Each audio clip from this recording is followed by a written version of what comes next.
सभी का योगदान रहा है। सकारात्मक हमें बहुत ही उसका कवरेज मिला है, पत्रकार बंधुओं के माध्यम से, समाचार पत्रों में, इलेक्ट्रॉनिक मीडिया में। उसी कड़ी में आज हम इस नववर्ष आयोजन समिति द्वारा, समाचार समिति द्वारा और नगर निगम द्वारा आयोजित विशाल धर्म सभा और शोभा यात्रा के संदर्भ में आप सभी का स्वागत।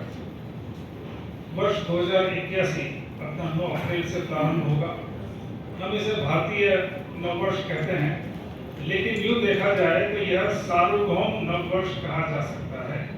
1582 से ग्रिगोरी कैलेंडर लागू होने के बाद से 1 जनवरी अपना वर्ष प्रारंभ होने का दिन गिना जाने लगा, बल्कि उसके पहले रोम में भी 1 मार्च से वर्ष प्रारंभ होता था और तब 10 महीने का ही वर्ष होता था। 713 ईसा पूर्व में ये 2 महीने जनवरी और फरवरी वहाँ पर जोड़े गए और 12 महीने का वर्ष किया गया। और हम देखें तो अपना 2081 यह जो है विक्रम संवत चल रहा है। उसके पहले युधिष्ठिर संवत चलता था और हमारे यहाँ यह बिल्कुल हम ये कहें कि चैत्र शुक्ल प्रतिपदा से नववर्ष मनाने की परंपरा पिछले लाखों वर्षों से चली आ रही है, जो हमारी युगों की गणना है। और उसमें भी सृष्टि के आदि का दिन इसी वर्ष प्रतिपदा को गिना गया है। एक प्रसंगवश यह भी निवेदन करूं कि 8 अप्रैल रात 11:50 में वर्ष प्रतिपदा प्रारंभ हो जाएगी और 9 अप्रैल रात्रि 8:30 बजे वर्ष प्रतिपदा पूरी हो जाएगी। धरती पे कहीं दिन हो रात हो, सभी जगह ये वर्ष प्रतिपदा एक साथ प्रारंभ होगी और एक साथ समाप्त होगी। इसमें इंटरनेशनल डेट लाइन में, उस डेट लाइन के इधर जो देश है वहाँ एक दिन पहले नववर्ष, डेट लाइन के पश्चिम में एक दिन बाद में नववर्ष, इस प्रकार की विसंगति इस नववर्ष में नहीं होने के कारण हम इसको सार्वभौम नववर्ष, यूनिवर्सल न्यू ईयर भी कह सकते हैं, क्योंकि एक प्रकार से सभी पूरी जगह एक होगा। मैं थोड़ा सा, चूंकि आप सभी पत्रकार बंधु हैं, मीडिया रिपोर्ट्स भेजेंगे और अगर मान लीजिए कि सुबह अगर 9 बजे आपने मीडिया रिपोर्ट भेजी उस दिन, तो कहीं तिथि बदल चुकी होगी। अमेरिका में चूंकि 12 घंटे देर से सूर्योदय होता है, मध्य रात्रि बाद में होती है, वहाँ तिथि बाद में बदलेगी। लेकिन यह सार्वभौम संदर्भ के लिए भी हमारी नववर्ष की गणना है। और अपना पिछले 2 वर्षों से ऐसा ही समाजोत्सव के रूप में मना रहे हैं और इससे एक प्रकार से संपूर्ण समाज में यह अनुभूति होती है कि यह नव संवत्सर प्रारंभ हो रहा है और यह हमारा बसंत ऋतु में प्रारंभ होता है। और यूँ कहें कि बसंत संपात के पास में यह जो नववर्ष प्रारंभ होता है, तो खगोलीय दृष्टि से भी यह नववर्ष हमारा हम ये कह सकते हैं कि खगोल सम्मत भी है इस दृष्टि से। और हमारा सारा ही बहुत विज्ञान सम्मत है। उदाहरण के लिए हम चैत्र महीना कहते हैं, तो चित्रा नक्षत्र में जिस महीने की पूर्णिमा आती है वह चैत्र होता है। विशाखा नक्षत्र में जिस महीने की पूर्णिमा आती है वह वैशाख होता है। ज्येष्ठा नक्षत्र में जिस महीने की पूर्णिमा आती है वह ज्येष्ठ। ऐसा 12 महीनों के नाम भी हमने अपना खगोलीय रचना के आधार पर किया है। और लगभग ये कह सकते हैं 25,800 साल में एक अयन चलन पूरा होता है। पृथ्वी की जो घूमने की धुरी है वो 25,800 वर्षों में एक आवृत्ति पूरी करती है। तो आजकल हम अपना वर्ष के महीने मधुमास पुनीता आता है, तो कहने का मतलब ये हमने अपना जब से चित्रा नक्षत्र में पूर्णिमा आनी शुरू हुई उसका नामकरण चैत्र किया। पहले मधुमास होता था, इसी प्रकार से विशाखा में आनी शुरू हुई, वैशाख किया।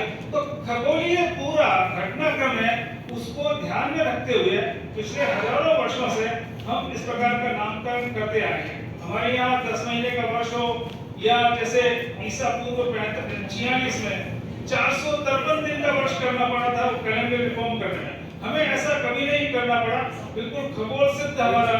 तो इसलिए संपूर्ण समाज में आबाल वृद्ध सभी को यह लगे कि यह खगोल सिद्ध ऋतु चक्र में बसंत ऋतु से प्रारंभ होने वाला और एक प्रकार से प्राचीन काल से यह सार्वभौम वर्ष रहा है। लगता था कि नववर्ष है, बाकी इस प्रकार का समारोह नहीं होता था।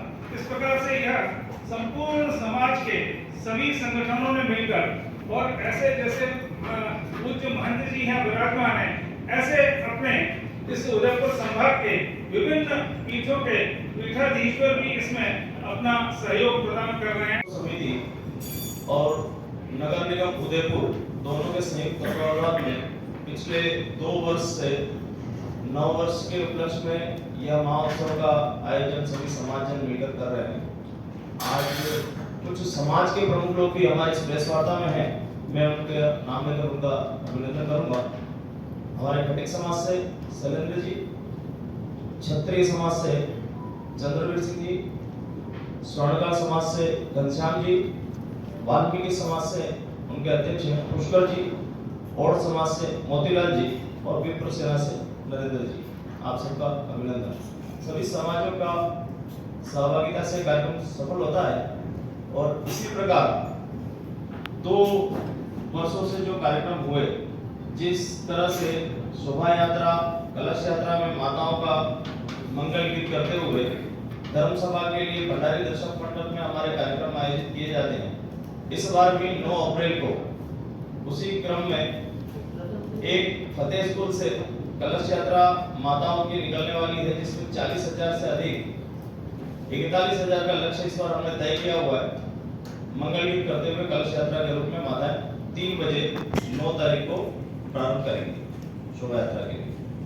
और शोभा यात्रा टाउन हॉल से 3 बजे भिन्न भिन्न झांकियों के साथ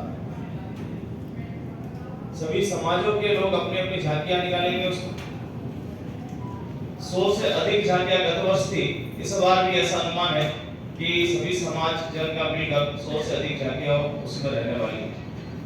बुलेट पर युवक और युवतियों का और डांडिया नृत्य करती हुई बहनें, अखाड़े का प्रदर्शन युवकों द्वारा रहेगा। इसी में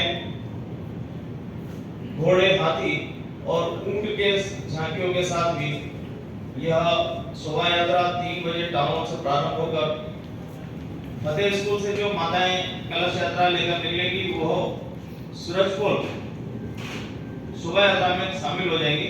और यह शोभा यात्रा धर्म सभा के लिए भंडारी दर्शक मंडप में हमारा पहुंचने के बाद वहां पर एक धर्म सभा का आयोजन किया गया है, जिसे संबोधित करने के लिए गत वर्ष की भांति इस बार हमारे अंतर्राष्ट्रीय कथाकार जो शिव कथा वाचक हैं पंडित प्रदीप मिश्रा जी, उनका आशीर्वाद हमें मिलने वाला है। पंडित प्रदीप मिश्रा जी सियोर धाम विराजते हैं और अंतर्राष्ट्रीय शिव कथा के बड़े प्रसिद्ध वाचक हैं और उनको सुनने के लिए जितनी श्रद्धा माता बहनों में है, तो इस बार पूरे शहर से सभी समाजों का बड़ा उत्साहपूर्वक भाग लेने का ऐसा अनुमान है। सभी माताएं 9 वर्ष पर बड़े उत्साहित रूप से इसमें उनको धर्म सभा में सुनने के लिए आने वाली। साथ ही महामंडलेश्वर ईश्वरानंद जी, हमारे उत्तम स्वामी जी का आशीर्वाद उसमें हमें प्राप्त होने वाला है। और धर्म सभा के बाद जो भोजन का व्यवस्था वितरण रहती है, वो समिति के द्वारा वहां पर भोजन वितरण की व्यवस्था रहेगी। जो समाजजन उस धर्म सभा में शामिल होंगे, जाते समय अपना अपना भोजन लेते हुए बनाई है। संयोजक, सहसंयोजक और उनके साथ एक टोली जो पूरे शहर के सभी भागों में माताओं के कलश के लिए कूपन का वितरण का कार्य और घर सज्जा के अलावा ध्वज, मंदिर सज्जा करने के लिए मंदिरों पर ध्वज लगाना, मार्ग सज्जा करने वाली टोली, इस प्रकार से अन्य सभी नगरों में जो टोलियां बनी है, इस प्रकार से एक 9 तारीख का जो स्वरूप बनने वाला है वह 9 वर्ष का सभी समाज का उत्सव के रूप में स्वरूप बनेगा। और अभी संतों का एक संगम इस कार्यक्रम के लिए आयोजन किया गया था, जिसमें मेवाड़ और उदयपुर के आसपास से पीठाधीश्वर, सभी महामंडलेश्वर, सभी संतों का एक आशीर्वाद हमारे समिति के इस आयोजन में संत संगम के कार्यक्रम के द्वारा में आदरणीय मान जी, आदरणीय भगवती भाई साहब, हमारे समाज समिति के अध्यक्ष जी, आदरणीय गोविंद जी भाई साहब, इस कार्यक्रम के सेक्रेटरी रविकांत जी भाई साहब, कपिल जी, श्रद्धेय आनंद जी साहब, विष्णु जी साहब इस प्रेस वार्ता के अंदर पधारे। भारतीय जनता पार्टी के दोनों ही हमारे जिलाध्यक्ष आदरणीय रविंद्र जी सीमाली, चंद्रगुप्त सिंह जी, दोनों ही विधायक आदरणीय ताराचंद जी साहब, गोलजी साहब, आदरणीय प्रमोद जी साहब, पूर्व हमारी सभापति आदरणीय रजनी जी, अलका जी और सभी आदरणीय रखपाल सिंह जी, सभी समाजोत्सव समिति के कार्यकर्ता बंधु और समाज के वरिष्ठ जन जो प्रधान हैं, नगर निगम और समाजोत्सव समिति मिलकर पिछले 2 वर्षों से इस उदयपुर शहर के अंदर जो एक हिंदुत्व का वातावरण बनाने के लिए नववर्ष का कार्यक्रम आयोजित कर रही है। जो तो कार्यक्रम पिछले कई सालों से नगर निगम और नववर्ष समारोह समिति करती है, लेकिन पिछले 2 सालों से जब से आनंद जी भाई साहब ने इस कार्य को अपने हाथ में लेकर एक हिंदू समाज के अंदर नई जागृति का एक नाम करने का प्रयास किया, और हमने देखा कि पिछले 2 वर्षों से लाखों की संख्या में लोग सड़कों पर शोभा यात्रा के अंदर आ रहे हैं। ये वाकई में बहुत ही खुशी का वातावरण है। निश्चित रूप से उसी क्रम में इस वर्ष भी यह कार्यक्रम आयोजित हो रहा है। नगर निगम इसमें पूरी तरह से भागीदार रहेगा। इस हमारे उपप्रमुख भी यहाँ पर विराजमान है कृष्णा जी, मैं सबका प्रेस बंधु वर्ग का सबका बहुत बहुत आभार व्यक्त करता हूँ। आप प्रेस वार्ता में पधारे। आज के इस आयोजन में नानालाल जी साहब का जो इस प्रेस वार्ता में योगदान रहा, उनके लिए भी मैं समाजोत्सव समिति और नगर निगम परिवार की ओर से आभार व्यक्त करता हूँ। धन्यवाद आप सभी का बहुत बहुत बधाई। इस वर्ग के उनको निमंत्रण देंगे और उसके पहले भी जो समाजोत्सव समिति बनाई थी उसमें भी उनको आमंत्रित किया था। उनको कोई भी अछूता नहीं है, निश्चित रूप से उनको साधारण आमंत्रित करते ही और इस बार भी करेंगे। इसीलिए यह एक कार्यक्रम और बड़ा आयोजन किया गया कि हमारा पाश्चात्य नववर्ष न्यू ईयर नहीं होकर हिंदू न्यू ईयर की तरफ हमारा समाज है।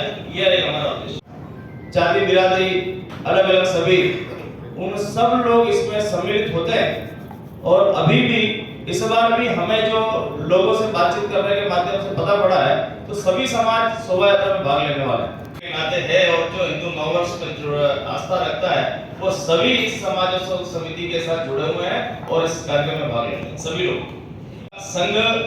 संघ में भी जुड़े हुए जो स्वयंसेवक हैं वो जरूर इसमें काम कर रहे हैं, क्योंकि समाज का वो भी एक अंग है। तो समाजोत्सव समिति के अंदर सभी हिंदू समाज के लोग कांग्रेस के पार्षद बंधु है, उन्होंने भी बढ़ चढ़कर हिस्सा लिया था और पूर्णतः इसमें भागीदारी का निर्वहन किया था।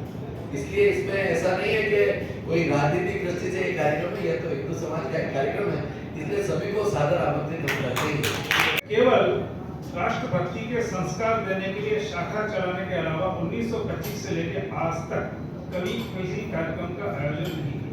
और संघ का सांसद कोई भी राष्ट्रीय महत्व के कार्यक्रम को छोड़ता नहीं, यानी कि राष्ट्रभक्ति का संस्कार देने का काम संघ का है।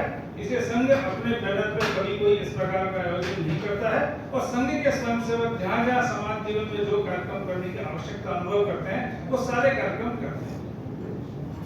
झांकियों के लेकर हाथी घोड़ा और ऊंट की झांकियों के साथ बुलेट वाहिनी पर युवक युवतियां अखाड़े प्रदर्शन करते हुए युवक और एक मेले का स्वरूप लिए हुए एक इसमें जनजाति समाज के द्वारा गौरी नृत्य का आयोजन का भी झांकी इस बार रहने वाला है। इस प्रकार से सभी समाजों को मिलकर एक झांकी बनाते हुए एक बड़ी शोभा यात्रा में लाखों लोग गत 2 वर्षों के समान इस वर्ष भी नव वर्ष पर बड़े उत्साहपूर्वक एक मेले के रूप में धर्म सभा के लिए भंडारी दर्शक मंडप पहुंचने वाले हैं। यह 3 बजे शोभा यात्रा प्रारंभ होगी। कलश यात्रा फतेह स्कूल से और टाउन हॉल से शोभा यात्रा और गांधी ग्राउंड जो भंडारी दर्शक मंडप है वहां पहुंचकर एक धर्म सभा का आयोजन किया जाएगा। द कलर्स 18 उदयपुर न्यूज़ को सब्सक्राइब करें और हमेशा अपडेट रहिए।